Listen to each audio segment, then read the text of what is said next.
लागू हुआ है वित्तीय आपात? अभी है कि अपने कौन से पड़ोसी देश में वित्तीय आपात लागू था? पढ़ा है news? Sir Myanmar, Sri Lanka. Sri Lanka, Sri Lanka अच्छा। है ना। श्रीलंका में अभी वित्तीय आपात लागू है ना, अभी भी लागू है ना। वहाँ वहाँ पे जो है कि कोरोना क्राइसिस के चलते जो है वित्तीय आपात जो है लागू कर दिया गया है। हालांकि हम लोग के पास भी लगने की संभावना थी, लेकिन हम लोग ने क्या किया, स्पेशल पैकेज जारी किया। हम लोगों ने बहुत सारी कंपनियां जो है इस कोरोना काल में बेचा है, और उससे हमने क्या किया है, पूंजी जो है एकत्रित किया है। कल मैं सुन रहा था सुब्रमण्यम स्वामी को, सुनते हैं आप लोग सुब्रमण्यम स्वामी को, भाजपा के जो नेता है, उनका इंटरव्यू सुन रहा था, तो वो उनसे पूछा गया सवाल कि $5 ट्रिलियन जो है कब तक बनेगा, है ना। और तो ये हमारा टारगेट $5 ट्रिलियन का था ना, $5 ट्रिलियन का था यस सर, 2024 तक के, है ना। तो उनसे पूछा गया कि $5 ट्रिलियन कब तक बनेगा, तो उन्होंने बोला कि ये ना सरकार से जो है कि गलती हो गई है ना।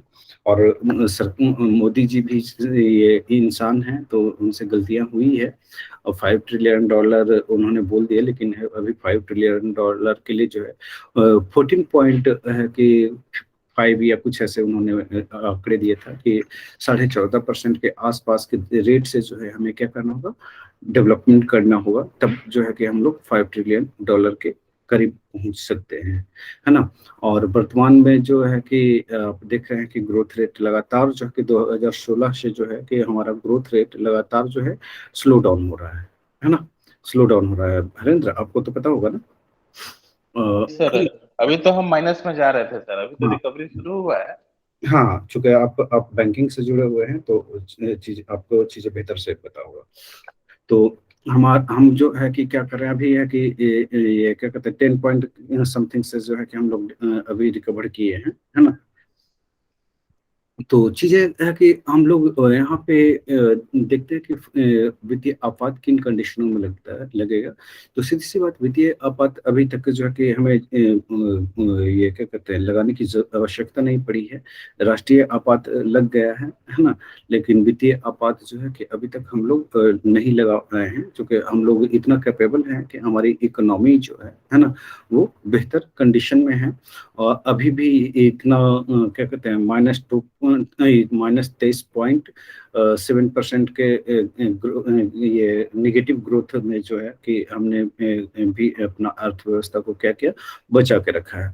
हमारी अर्थव्यवस्था बचने की मेन वजह क्या है? क्योंकि हमारी अर्थव्यवस्था जो है प्राइमरी सेक्टर पे ज्यादा डिपेंडेंट है ना। मिक्स तो है ही है, लेकिन हमारा जो ये क्या कहते हैं किसी भी तरह का स्लो डाउन का असर कम हो इसलिए होता है कि हमारी अर्थव्यवस्था जो है प्राइमरी सेक्टर पे अभी भी टिका हुआ है ना। दो देखिए, चाइना है, अमेरिका है, या जो बड़े बड़े कंट्री है ना। तो इनकी जो है कि इंडस्ट्री पे टिकी हुई है पूरी तरह से। अगर इंडस्ट्री चल रही है तो वहाँ पे स्लो डाउन नहीं दिखेगा, है ना। और जैसे इंडस्ट्री बंद ठप पड़ती है, स्लो डाउन का सबसे ज्यादा गहरा असर होता है। लेकिन हमारी क्या है, हमारी अर्थव्यवस्था जो है कि अभी भी जो है कि मूल आधार जो है वो एग्रीकल्चर पे टिका हुआ है। तो इस वजह से जो है कि हम लोग स्लो डाउन में नहीं जाते हैं। आपने देखा होगा जो आर्थिक मंदी जो है 2008 में भी आई थी, 8 से 10 के बीच में, आप लोगों को अगर याद होगा तो, ध्यान है आप लोगों को? तो उस समय भी कि हम लोग है कि ये स्लो डाउन में जो है कि अपनी अर्थव्यवस्था को बचा कर रखे थे। पूरा विश्व जो है कि मंदी के चपेट में आ चुका था, और हम लोग जो है कि हमारी अर्थव्यवस्था जो है कि बची रह गई थी। तो हम लोग, यूएस हाँ, यूएसए में उसमें बहुत सारा बैंक बंद हुआ था सर, बहुत सारा, हाँ। बैंक, आप सोचिए कि लेहमैन ब्रदर, है ना, नाम सुना है लेहमैन ब्रदर का, जो है कि 1929 में भी वो बैंक करप्ट नहीं हुआ था। वो 2008-9 में जो है वो खुद को दिवालिया घोषित कर दिया, बैंक करप्ट घोषित कर दिया, है ना। तो हमारी अर्थव्यवस्था जो है उस दौर में भी नहीं बंद हुआ, और अभी जो है कि इतना जो है कि माइनस 23.7 के निगेटिव ग्रोथ रेट से जो डेवलपमेंट हुआ, निगेटिव ग्रोथ रेट हम लोगों ने देखा है ना, जो हम लोग कभी उम्मीद नहीं किए थे कि अपने जीवन काल में कि इतना ग्रोथ रेट हो सकता है। हम लोग कि डबल डिजिट को टच करने के करीब पहुंच चुके थे। हम लोगों ने कितना 8.5 तक के है कि देखा है, ये क्या कहते हैं, ग्रोथ रेट देखा है जीडीपी का, है ना। लेकिन है कि एकाएक जो है कि ये कोरोना काल के चलते हमने ये देखा। और वर्तमान में जो है कि हमारी गवर्नमेंट की जो पॉलिसी है ना, वो पॉलिसी जो है वो क्या है, D investment. D investment. Government क्या कर रही है कि जो जितने भी सरकारी कंपनियां हैं, है ना, उनकी हिस्सेदारी जो है वो क्या कर रही है, प्राइवेट सेक्टर को बेच रही है। आप है कि आप हवाई अड्डे में देख रहे होंगे, आप रेलवे में देख रहे होंगे, अपने सेल में देख रहे होंगे, गेल में देख रहे होंगे, है ना। तो इस जितने भी कंपनियां हैं हमारी जो पीएसयू का, है ना, हम लोग क्या कर रहे हैं, उसमें हिस्सेदारी जो है कि बेच रहे हैं, है ना। उससे भी है कि हम लोग क्या कर रहे हैं, अपने अर्थव्यवस्था को सुधारने का प्रयास कर रहे हैं। गवर्नमेंट सीधे सीधे कहती है कि हमारा काम क्या है, शासन चलाना है, हमारा काम व्यापार करना नहीं है ना। ये हमारे प्रधानमंत्री का स्टेटमेंट है। तो चलिए हम लोग बात करते हैं कि यहाँ पे वित्तीय आपातकाल किन कंडीशनों में लगाया जा सकता है और किन कंडीशनों में नहीं लगाया जा सकता है। ठीक है, तो हम लोग इसकी बात करते हैं, क्या संविधान में जो है वित्तीय आपात की चर्चा है, अगर है तो किस आर्टिकल के तहत किया गया है प्रोविजन, है ना। तो हम उसकी बात कर लेते हैं। तो अभी जो है कि हम लोग आपातकाल देख रहे हैं, तो आपातकाल में जो है कि संविधान आपातकाल की जो चर्चा है किस भाग में है, संविधान के किस भाग में है? 18वें भाग में सर। 18 में है। लिख लीजिए, वित्तीय आपात, वित्तीय आपात, फाइनेंशियल इमरजेंसी। लिख लीजिए, वित्तीय आपात, वित्तीय आपात का प्रावधान, वित्तीय आपात का प्रावधान, वित्तीय आपात का प्रावधान, वित्तीय आपात का प्रावधान, प्रावधान, प्रावधान, अनुच्छेद, अनुच्छेद 360 के तहत किया गया है, अनुच्छेद 360 के तहत किया गया है, अनुच्छेद 360 के तहत किया गया है, अनुच्छेद 360 के तहत किया गया है। लिख लीजिए। ये जो है कि आप इससे पहले आपने देखा था राष्ट्रीय आपात देखा था, उसके बाद संवैधानिक तंत्र विफल होने के कंडीशन में जो है कि ये राष्ट्रपति शासन लगाया जाता है। तीसरा प्रकार का जो है ये वित्तीय आपात है। लिख लीजिए इसमें, वित्तीय आपात संविधान में, संविधान में तीसरे प्रकार का, तीसरे प्रकार का आपात उपबंध है, आपात उपबंध है। इसकी चर्चा, इसकी चर्चा संविधान के भाग 18 में की गई है, भाग 18 में की गई है। इसकी चर्चा संविधान के भाग 18 में की गई है, भाग 18 में की गई है।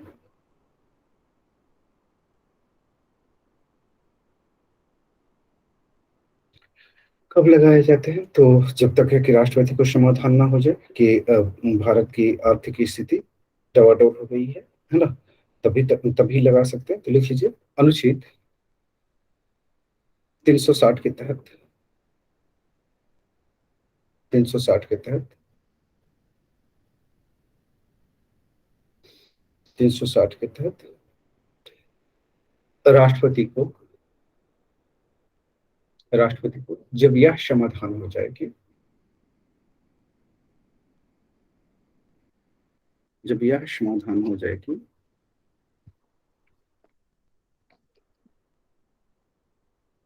ऐसी स्थिति उत्पन्न हो गई है, भारत के भारत के भारत के किसी हिस्से में ऐसी स्थिति उत्पन्न हो गई है।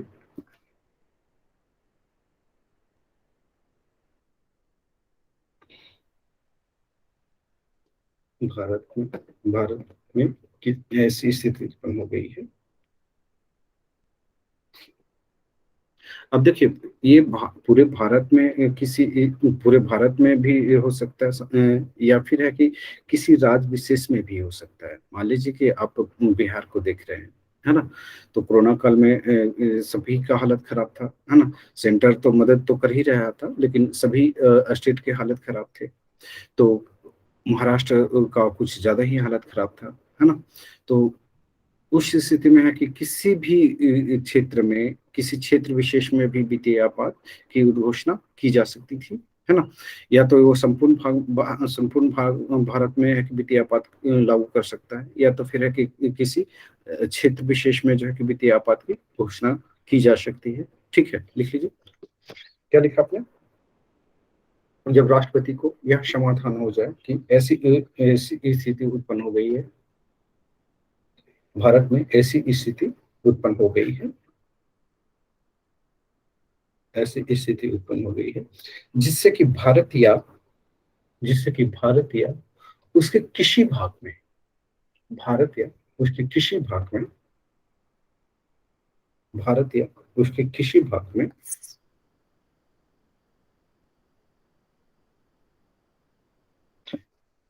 वित्तीय वित्तीय अस्थायित्व वित्तीय अस्थायित्व अथवा शाख क्रेडिट शाख संकट में है, संकट में है, संकट में है, संकट में है, संकट में है, संकट में है,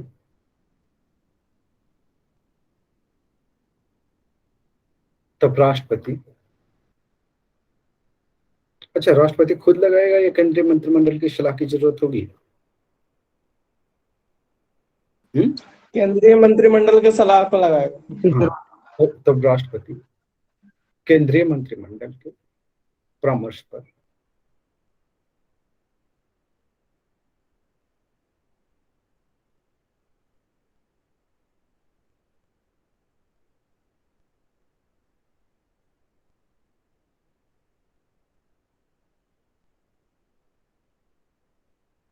वित्तीय आपात की घोषणा कर सकता है, वित्तीय आपात की घोषणा कर सकता है।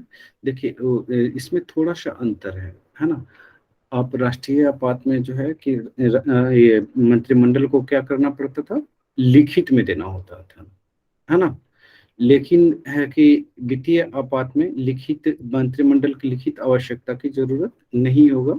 केवल जो है सलाह मीटिंग होती है, सलाह होती, अगर मंत्रिमंडल दे देता है राष्ट्रपति को, तो इस कंडीशन में जो है राष्ट्रपति क्या करेगा, वित्तीय आपात की उद्घोषणा कर देगा। ठीक है, लिख लीजिए। वित्तीय आपात में, नेक्स्ट पॉइंट, वित्तीय आपात में, वित्तीय आपात में, वित्तीय आपात में मंत्रिमंडल को, वित्तीय आपात में मंत्रिमंडल की लिखित सलाह की आवश्यकता नहीं होगी, लिखित सलाह की आवश्यकता नहीं होगी। सलाह की आवश्यकता होगी लेकिन लिखित की जरूरत नहीं पड़ती है। ठीक है, ध्यान ये रखना है। नेक्स्ट नेक्स्ट लीजिए, नेक्स्ट लिख लीजिए, लिख लीजिए। वित्तीय वित्तीय आपात की उद्घोषणा, वित्तीय आपात की उद्घोषणा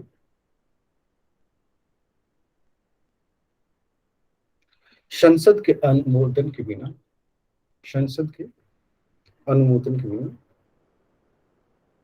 2 माह तक, 2 माह तक प्रवर्तन में रह सकता है, 2 माह तक प्रवर्तन में रह सकता है। अगर 2 माह में है कि ये अप्रूवल ना मिले, है ना, मंत्रिमंडल के द्वारा, संसद के द्वारा, तो क्या होगा? उद्घोषणा स्वतः समाप्त हो जाएगा। ठीक है। और अगर है कि उसे बढ़ाना है ना, तो बढ़ाना है तो क्या हुआ, उसे अनुमोदन लेने की जरूरत पड़ेगी, और अनुमोदन दोनों सदनों से लेना होगा। तो फिर वही प्रोविजन होगा क्या, कि अगर है कि क्या कहते हैं, लोकसभा अस्तित्व में है तब तो उसे मिल जाएगा। अगर लोकसभा का विघटन हो जाता है तो राज्यसभा द्वारा उसको अनुमोदन ले लिया जाएगा, और फिर जब लोकसभा का गठन होगा तो उसके प्रथम सत्र में जो है कि उसको अनुमोदन देना आवश्यक हो जाएगा, है ना। तो चलिए कर लेते हैं इसको, लिख लीजिए। प्रवर्तन में रहता है, लिख लीजिए। किंतु यदि यदि यदि संसद संसद साधारण बहुमत से 2 माह पूर्व 2 माह पूर्व 2 माह पूर्व उद्घोषणा को वित्तीय आपात की उद्घोषणा को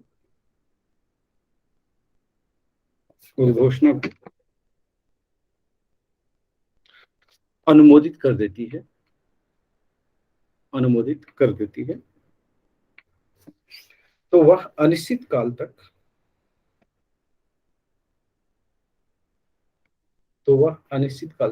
प्रवर्तन में रहेगी, अनिश्चित काल तक प्रवर्तन में रहेगी रहेगी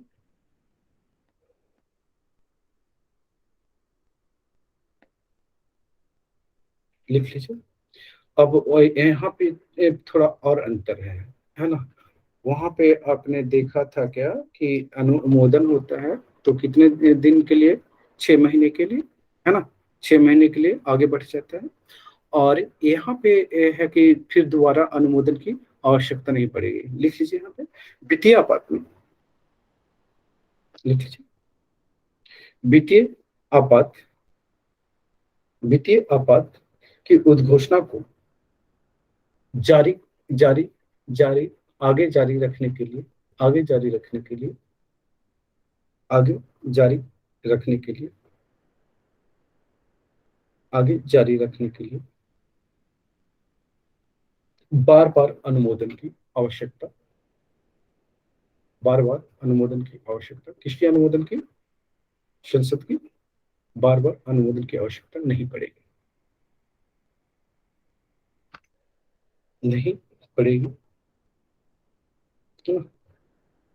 जैसे कि आपने देखा था राष्ट्रीय आपात में जो है कि हर 6 महीने बाद अनुमोदन अप्रूवल जो है संसद की चाहिए थी, और राष्ट्रपति शासन में भी आपने देखा था कि अप्रूवल चाहिए थी, है ना। यहाँ पर एक बार अप्रूवल हुआ तो कि वो अनिश्चित काल तक आपातकाल लग सकता है, तब तक लग सकता है जब तक कि देश की आर्थिक स्थिति सुदृढ़ ना हो जाए, है ना। तो चलिए नेक्स्ट पॉइंट ले लेते हैं, नेक्स्ट लिख लेते हैं।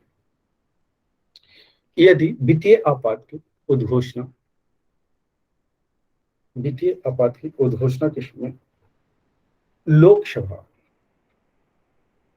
लोकसभा विघटित हो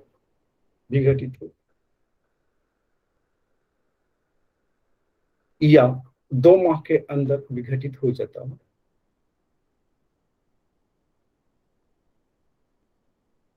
और संकल्प राज्यसभा द्वारा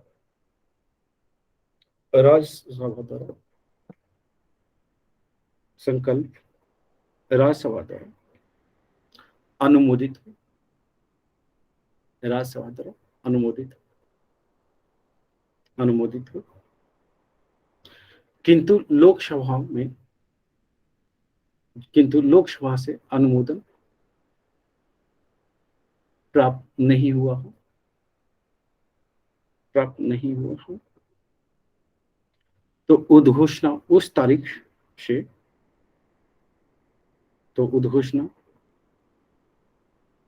तारीख से जब नई लोकसभा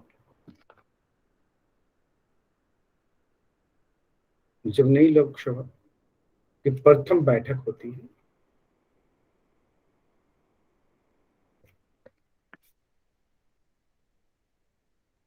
उससे 30 दिन के भीतर अनुमोदन आवश्यक होगी, अनुमोदन की आवश्यकता होगी। और अगर 30 दिन के भीतर नहीं होता है तो क्या होगा? समाप्त हो जाएगा। हाँ, 30 दिन की समाप्ति पर उद्घोषणा प्रवर्तन में नहीं रहेगी। आवश्यक है। और यदि 30 दिन के अंदर उद्घोषणा को अनुमोदन नहीं मिलता है तो यह उद्घोषणा स्वतः समाप्त हो जाएगी। जब समाप्त होगी तो ये 30 दिन का जो पीरियड है उसमें समाप्त होगी या 6 महीना तक रहेगी? अगर लोकसभा अनुमोदन नहीं देती है 30 दिन के भीतर प्रथम बैठक का, है ना, जब लोकसभा का गठन होता है, जैसे कि अगर लोकसभा विघटन हो गया है और राज्यसभा उसका अनुमोदन दे दिया, मेरी बात समझ रहे हैं? अब है कि चुनाव हो गए लोकसभा का। अब लोकसभा का मान लीजिए कि आज पहला दिन है ना, तो लोकसभा का पहला दिन से 30 दिन के अंदर, है ना, अगर है कि उसको संसद अप्रूवल नहीं देती है ना, तो वह उद्घोषणा क्या हो जाएगी? समाप्त हो जाएगी। ठीक है, 30 दिन के अंदर में देना होगा। अगर 30 दिन में नहीं देती है तो अप्रूवल ऑटोमेटिक समाप्त हो जाएगा, डेडलाइन समाप्त हो गया, है ना, तो उद्घोषणा भी समाप्त हो गया। ठीक है, क्लियर है? आगे चलते हैं, नेक्स्ट लेते हैं, लिख लीजिए।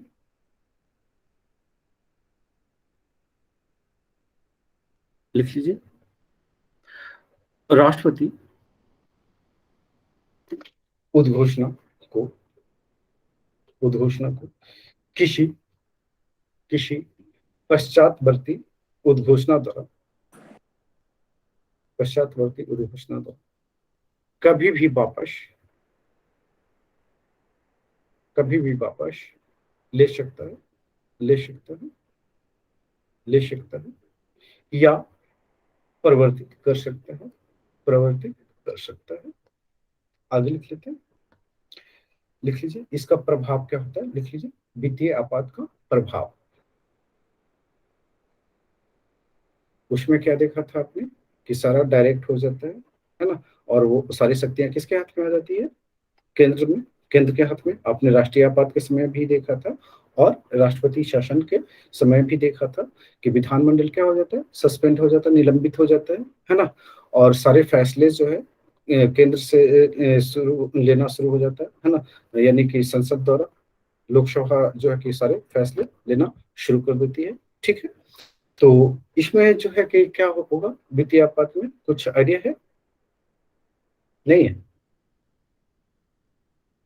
यहाँ क्या हो सकता है? लिख लीजिए।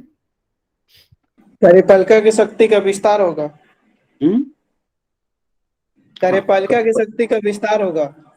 लिख लीजिए इसमें, लिख लीजिए इसमें वित्तीय आपात की स्थिति में, वित्तीय आपात की स्थिति में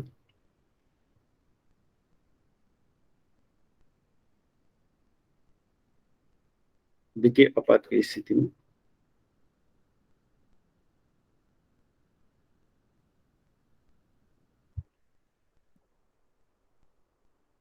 कार्यपालिका अर्थात संसद,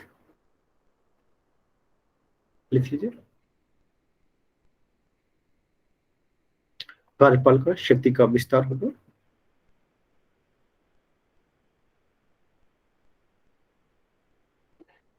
सर रिपीट करेंगे? कार्यपालिका लिख लीजिए संघ की कार्यपालिका द्वारा, संघ की कार्यपालिका द्वारा किसी राज्य को sir please please please repeat करेंगे सर। हाँ हाँ, वही वही शुरू से ही बोल रहा हूँ। लिख लीजिए वित्तीय आपात की उद्घोषणा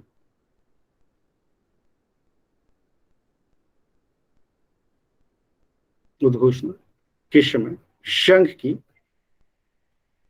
कार्यपालिका द्वारा किसी राज्य को ऐसे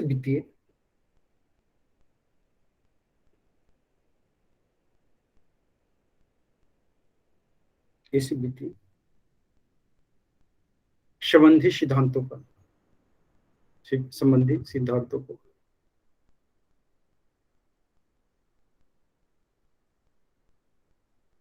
पालन करने का निर्देश निर्देश दिया जा सकता है।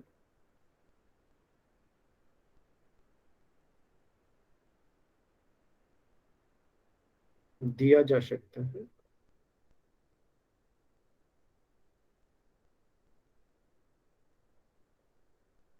दिया जा सकता है।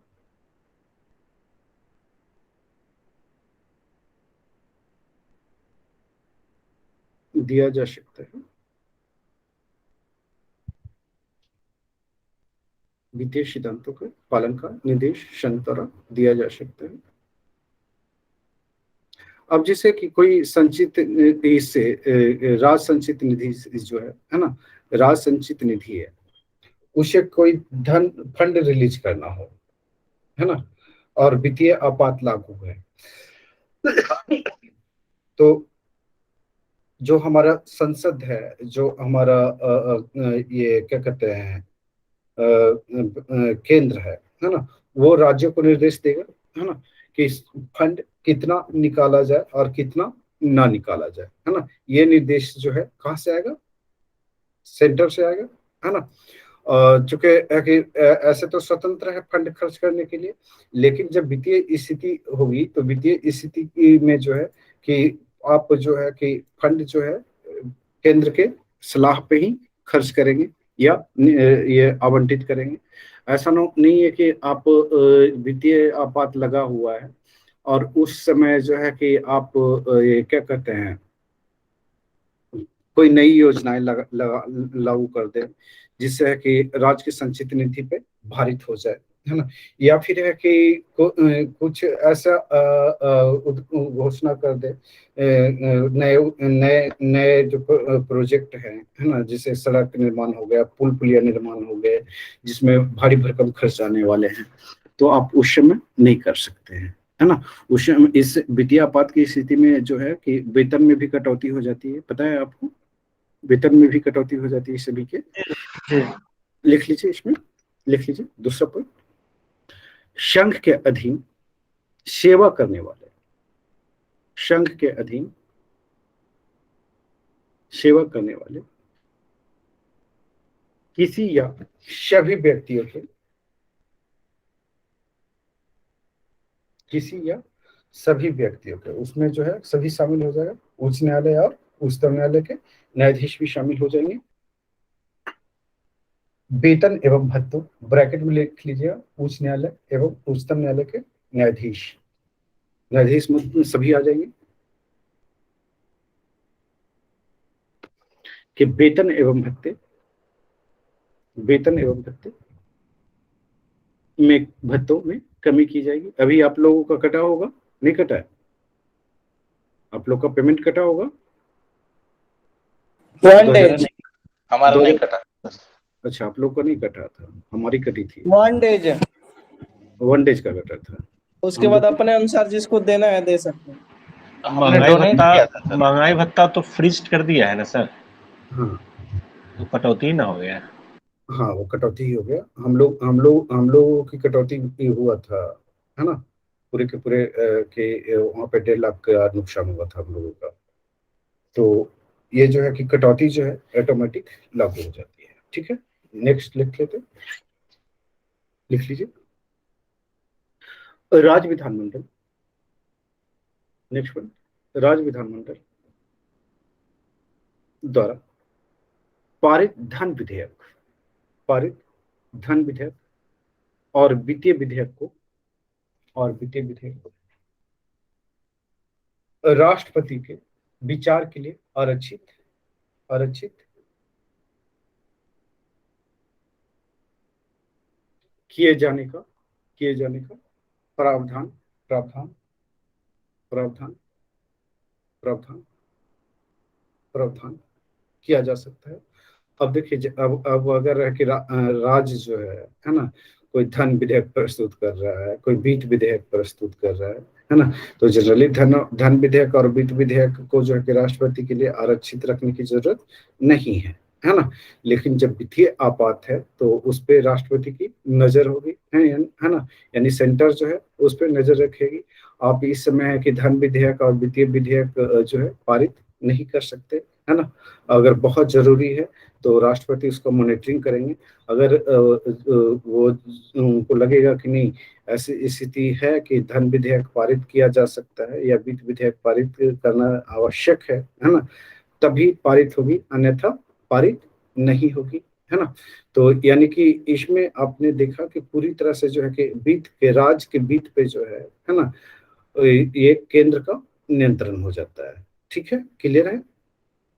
लिख लीजिए 40वें संविधान संशोधन,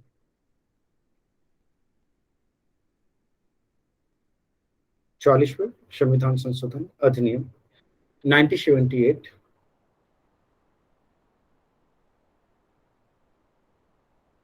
1978 के तहत अनुच्छेद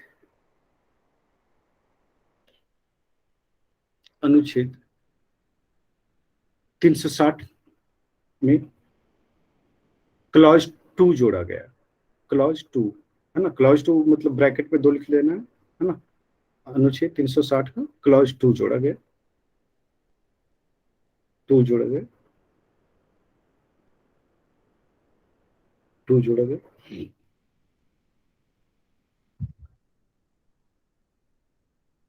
टू जोड़ा गया।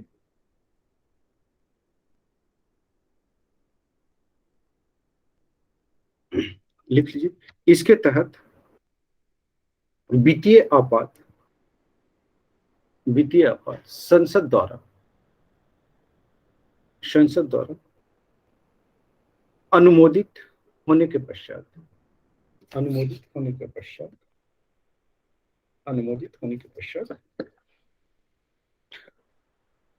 अनिश्चित काल तक प्रभावी रह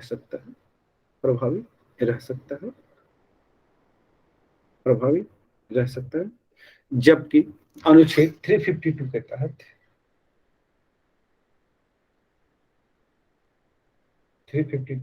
तहत घोषित आपात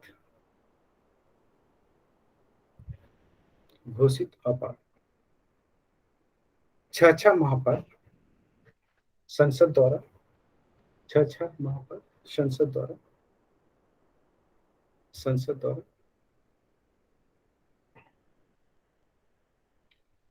अनुमोदन किया जाना आवश्यक है। चलिए आगे कर लेते हैं। लिख लीजिए। अब इसमें जो है कि आपने पढ़ा होगा कि राज्यपाल कुछ विधेयकों को संरक्षित कर देता है राष्ट्रपति के लिए, है ना। तो इसका भी जो है कि इसका चर्चा जो है किस में है, भाग 19 में है। तो लिख लीजिए भाग 19, ये प्रमुख उपबंध लिख लीजिए, प्रमुख उपबंध, है ना, छोटा सा टॉपिक है, प्रमुख उपबंध लिख लीजिए। इसका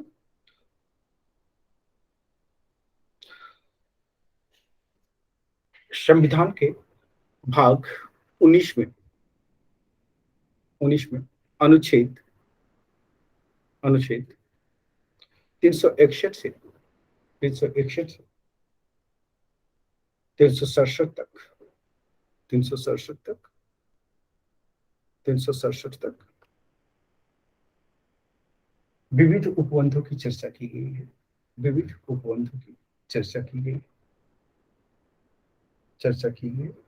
जिनमें निम्नलिखित है। कुछ प्रमुख उपबंध हैं वो कर लेते हैं।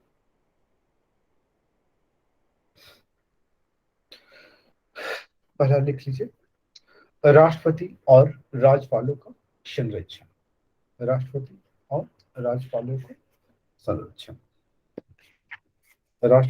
और राज्यपालों का संरक्षण की बात करें। लिख लीजिए इसको। अनुच्छेद 361 के तहत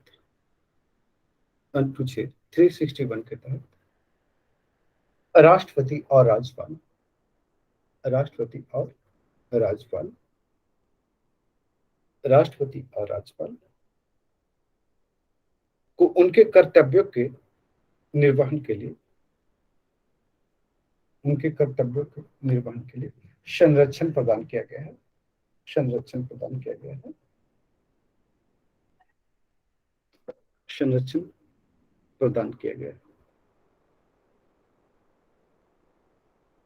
इसके तहत निम्नलिखित संरक्षण है, तो लिख लीजिए पहला लिख लीजिए, राष्ट्रपति या राज्यपाल अपने कर्तव्यों के निर्वहन हेतु, अपने कर्तव्यों के निर्वहन हेतु किए गए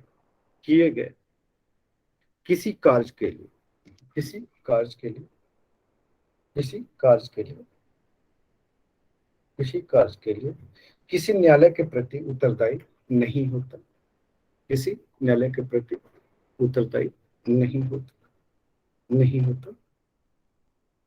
अब ये देखिए, इसमें इसका क्या मतलब है? इसका मतलब ये है कि राष्ट्रपति और राज्यपाल जो है कि अगर अपने पद पे हैं, है ना, तो उन्होंने जो कार्य किया है ना, उस कार्य को जो है आप न तो न्यायालय में न तो आप उच्च न्यायालय में ले जा सकते हैं, ना उच्चतम न्यायालय में ले जा सकते हैं। ठीक है, उनको क्या मिला है? 361 के तहत क्या मिला है? सुरक्षा प्रदान किया गया है कि आपके कार्यों पे सवाल नहीं किया जा सकते। ठीक है, लेकिन अगर महाभियोग लागू हो जाए, है ना, अगर महाभियोग ये लाने का प्रस्ताव संसद में पारित है, तो फिर है कि इस पे सवाल उठेगा नहीं उठेगा? उठेगा ना, कि आपने किस तरह से कार्य किया, किस तरह से कार्य नहीं किया। अगर महाभियोग जब तक नहीं आप पे लागू होता है ना, तब तक के सवाल आपसे नहीं किए जाएंगे। लेकिन महाभियोग अगर लागू होता है तो सवाल आपसे किए जाएंगे और जवाब आपको देना पड़ेगा, है ना। तो चलिए लिख लीजिए। ये तो महाभियोग चलता है तो सवाल संसद पूछेगी, ठीक है ना। क्या इसके विरुद्ध कोर्ट में भी जा सकते हैं क्या? ये आप कोई पर्सनल व्यक्ति नहीं करेगा ना, संसद ही करेगा। जो करना है संसद करेगा, है ना। अगर संसद को लगता है कि हाई कोर्ट जाना चाहिए तो हाई कोर्ट चला जाएगा। तो अगर संवैधानिक जो उपबंध किए गए हैं, अगर राष्ट्रपति उसका ये क्या कहते हैं अतिक्रमण करता है, तब तो जाना पड़ेगा ना, तो जाना ही पड़ेगा। वो तो उस पर डिपेंड करता है ना कि कौन से आधार लगे हैं आप पे। ठीक है, लिख लीजिए इसमें, नेक्स्ट पॉइंट इसमें लिख लीजिए। किंतु अनुच्छेद 61 के तहत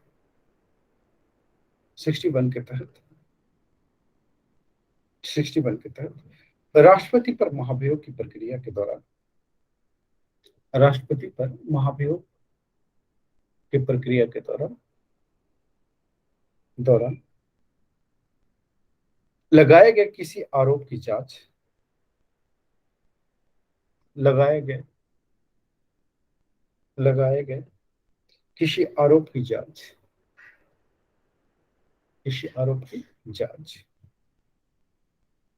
लगाए गए किसी आरोप की जांच संसद के किसी सदन द्वारा नियुक्त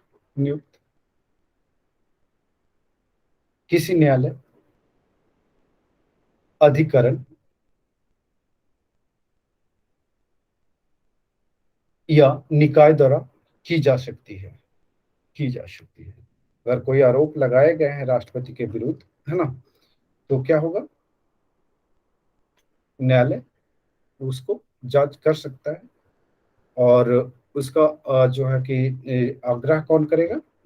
संसद के कोई भी सदन कर सकता है, या फिर संसद ही कर सकता है। संसद मतलब दोनों सदन कर सकता है। ठीक है, क्लियर है?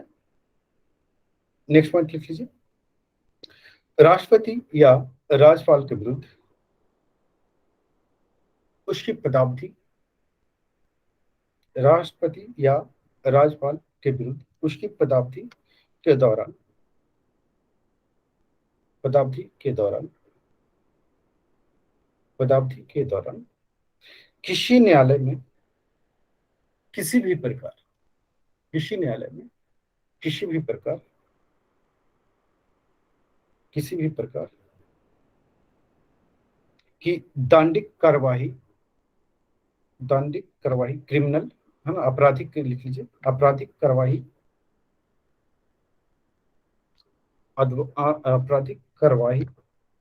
न तो आरंभ की जा सकती है और नहीं चालू रखा जा सकता है, नहीं चालू रखा जा सकता है, नहीं चालू रखा जा सकता है, न तो आरंभ की जा सकती है और नहीं चालू रखा जा सकता है। क्लियर है? जब है कि आप राष्ट्रपति के पद पे हैं या राज्यपाल के पद पे हैं तो आपके खिलाफ कोई मामला नहीं बनेगा। ओके, ये आप प्रदान किया गया है। नेक्स्ट लिख लीजिए। राष्ट्रपति या राज्यपाल की पदावधि के दौरान, राष्ट्रपति या राज्यपाल की पदावधि के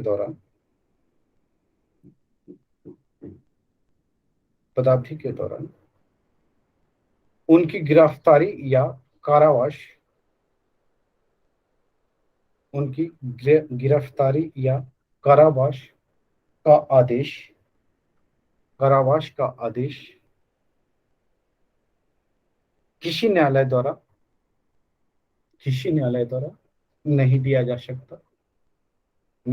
सकता, ये सर्वोच्च पद पर बैठे होने का फायदा है नहीं। नेक्स्ट लिख लीजिए। राष्ट्रपति या राज्यपाल द्वारा राष्ट्रपति या राज्यपाल द्वारा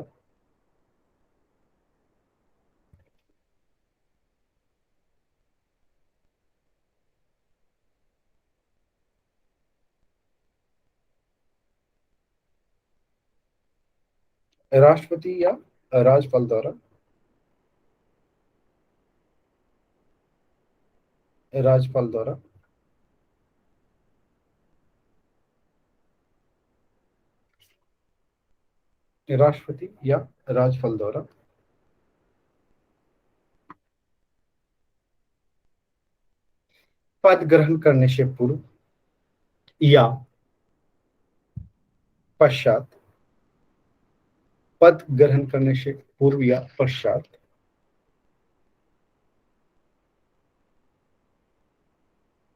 अपने व्यक्तिगत हैसियत से किए गए किसी कार्य के लिए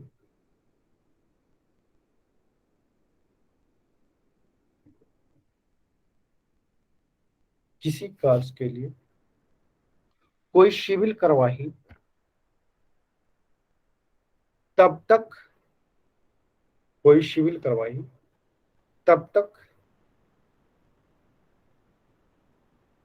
नहीं की जा सकती जब तक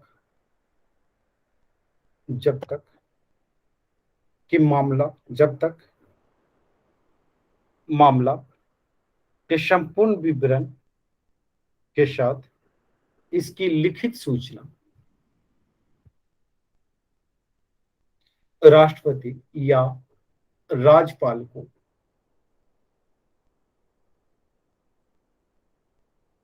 देने के पश्चात 2 माह का समय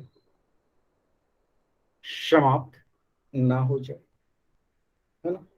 तो ये हाईली प्रोटेक्टेड है नहीं, राष्ट्रपति और राज्यपाल जो है संविधान द्वारा हाईली प्रोटेक्टेड है नहीं।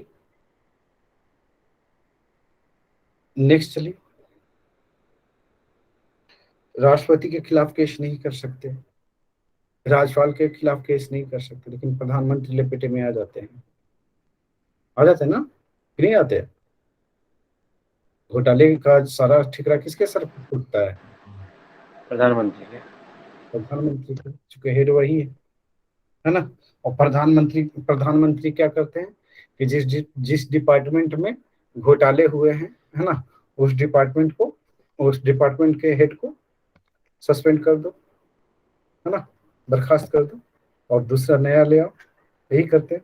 लेकिन दाग किसके नाम से जाता है? प्रधानमंत्री के, है ना। चलिए आगे करते हैं हम लोग। विधानमंडलों की कार्रवाइयों के प्रकाशन, लिख लीजिए। संसद तथा राज्य के विधानमंडलों, सर रिपीट करेंगे? संसद तथा राज्य के विधानमंडलों, संसद तथा राज्य के विधानमंडलों, संसद तथा राज्य के विधानमंडलों की कार्रवाइयों के प्रकाशन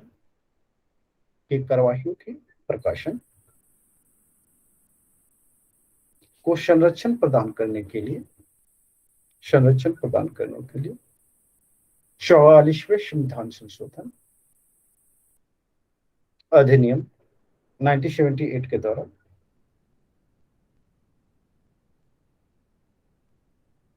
अनुच्छेद 361 का क्लॉज 1 यानी का 361 का जोड़ा गया है।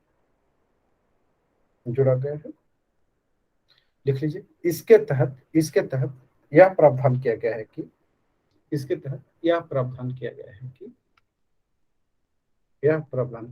कि संसद या राज्य विधानमंडल के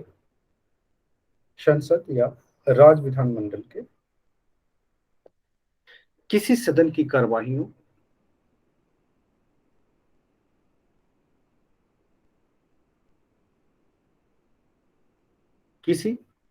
कार्यवाहियों की रिपोर्ट, संक्षिप्त रिपोर्ट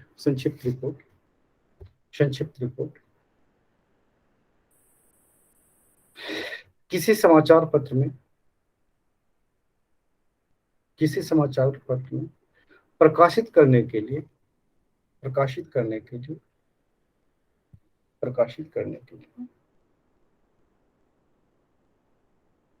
किसी व्यक्ति के विरुद्ध सिविल या आपराधिक कार्रवाई तब तक नहीं की जा सकती जब तक उसका प्रकाशन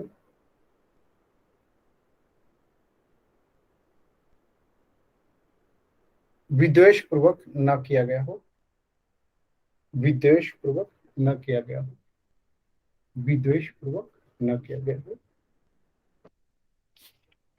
उसका तो ये तो प्रकाशित होता ही है ना संसद की कार्रवाइयों का, जो क्या क्या हुआ संसद भवन में, है ना। हाँ, वो जो है कि पूरे डिटेल से नहीं आता है, लेकिन कौन से बिल पारित हुए, कौन से बिल पारित नहीं हुए, है ना, कौन से खारिज हो गए, है ना, किसके द्वारा लाया गया था, सत्ता पक्ष द्वारा या सरकार के द्वारा लाई गई थी, ऐसा तो न्यूज आते रहते हैं हम लोगों को, तभी तो हम लोग को पता चलता है कि कौन से बिल पारित हुए, कौन से बिल पारित नहीं हुए, है ना। और इसका प्रकाशन समाचार पत्रों में ही होता है ना। अगर समाचार पत्रों में है कि पूरे विस्तार से प्रकाशित कर दे, है ना, पूरे डिटेल से प्रकाशित कर दे, है ना, जो संसद के गरिमा के विरुद्ध हो, तो उस पे क्या होगा? कार्रवाई होगी, है ना, उस पे कार्रवाई होगी। अभी ये है कि थोड़ा सा मामला इधर इससे अलग है ना। आपने देखा था कि मीटिंग वाली जो चर्चा थे, सेकेंड वेव जब चरम पे था, सर पे बोल रहा था, तो उस समय जो है कि प्रधानमंत्री का मुख्यमंत्रियों के साथ मीटिंग थी, और उस मीटिंग इनको जो है केजरीवाल साहब जो है वो क्या किए थे, लाइव कर दिए थे। हालांकि ऐसा कोई प्रोविजन नहीं है कि ये कैबिनेट के मीटिंग को अप्लाई नहीं करेंगे। हालांकि नहीं करना चाहिए था, है ना। तो इस पे है कि भारी बवाल कटा था, है ना, भारी बवाल कटा गया था। हालांकि यह है कि उन्होंने कहा कि हमने केवल उसी अंश को पब्लिश किया, है ना, जो जनता के हित में था, है ना।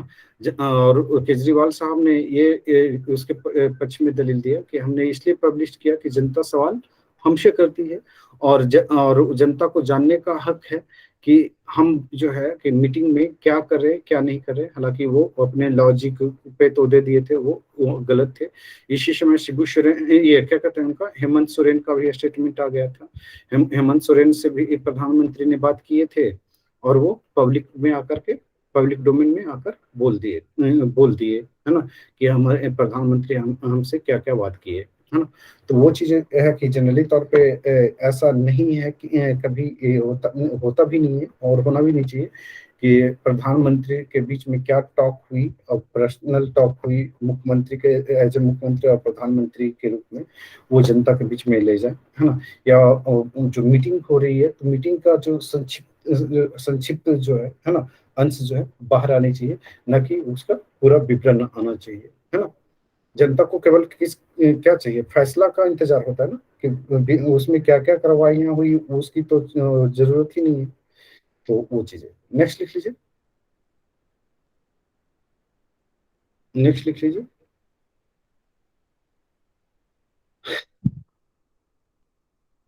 लाभप्रद राजनीति हेतु निर्भरता, डिस्क्वालिफिकेशन, सर लिख लीजिए। लाभप्रद राजनीति पद हेतु निर्भरता यानी डिस्क्वालिफिकेशन है ना, लिख लीजिए इसमें। 91वां संविधान संशोधन अधिनियम 2003 2003 के द्वारा अनुच्छेद 361 में ख जोड़ा गया, ख जोड़ा गया, 361 का ख जोड़ा गया, है ना। इसमें, इसके तहत दल बदल के आधार पर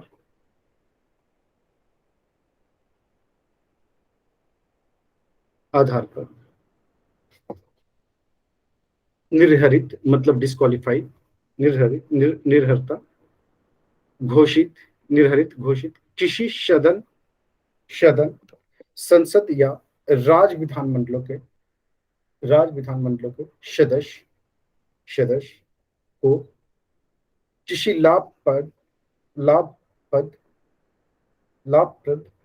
राजनीतिक पद पर नियुक्ति के लिए आयोग घोषित किया गया। इस समय जो है कि जब ये आया था, तो इसकी सबसे पहला शिकार जो है सोनिया गांधी, श्रीमती सोनिया गांधी जी बनी थी, है ना। वो जो है कि एज ए सांसद तो थी ही, है ना, अपने इसका चेयर भी थी, क्या कहते हैं, INC का, है ना, इंडियन नेशनल कांग्रेस का, है ना। फिर उसके बाद है कि और संस्थाओं के भी वो क्या कहते हैं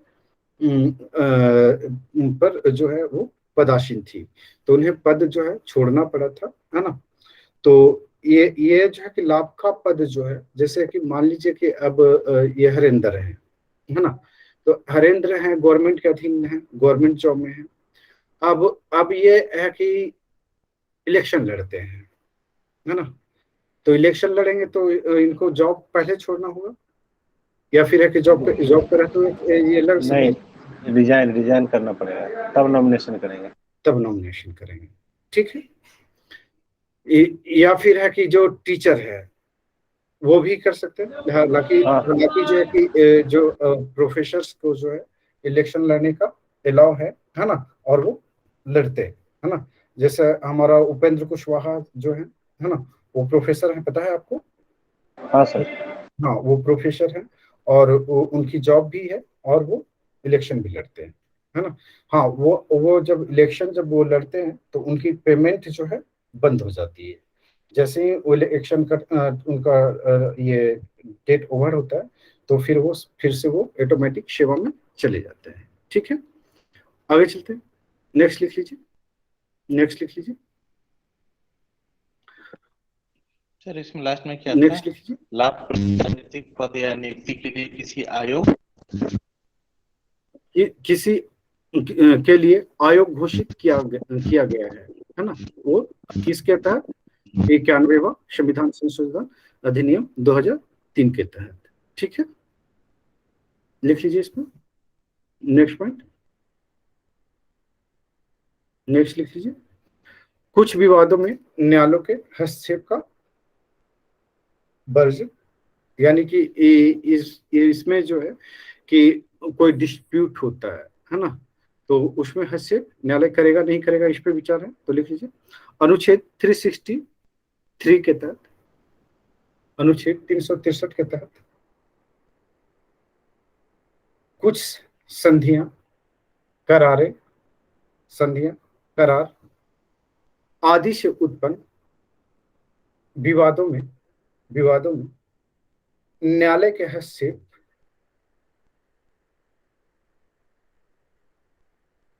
को वर्जित किया गया है, मतलब रोका गया है, वर्जित किया गया है। अब जैसे कि भारत नेपाल जो है ये ट्रीटी है ना।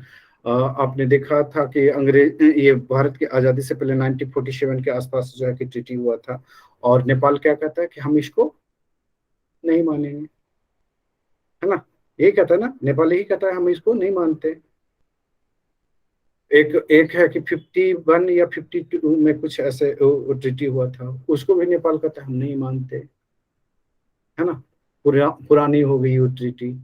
और 47 वाला का तो कहता कि हमने किया, ये जो है कि इंडिया के साथ नहीं हुआ था, वो तो ब्रिटेन के साथ हुआ था, इंडिया के साथ थोड़ा हुआ था। उस समय ब्रिटेन का शासन था, ब्रिटिश के साथ हुआ था, हम उस ट्रीटी को नहीं मानते। तो इसके लिए जो है कि कहीं ये क्या कहते हैं, न्यायालय में आप जा सकते हैं, नहीं जा सकते, है ना। लिख लीजिए इसमें, लिख लीजिए इसके तहत देशी रियासतों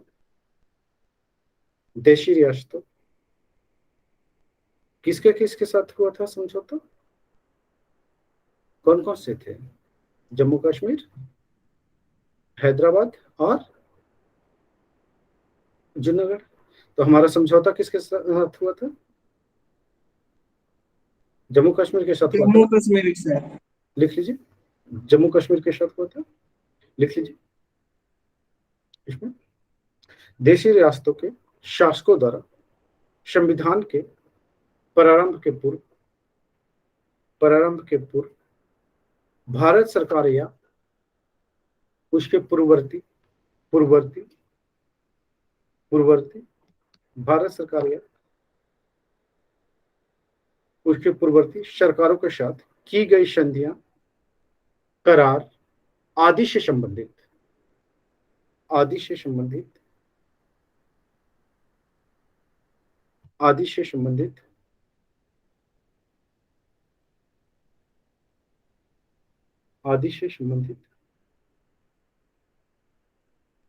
उत्पन्न विवादों के मामले में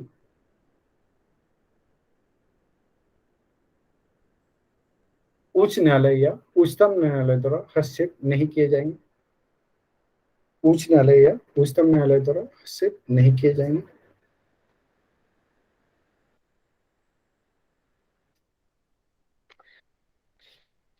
इसमें एक क्वेश्चन बनाना है क्या सुशील, या छोड़ दिया जाए? संविधान संशोधन की प्रक्रिया देख लें या क्वेश्चन बनाना है? पता है सर, तो बना ले तो ज्यादा अच्छा रहेगा। चलिए बना लीजिए और पीडीएफ बना करके सेंड कर दीजिए। सुशील,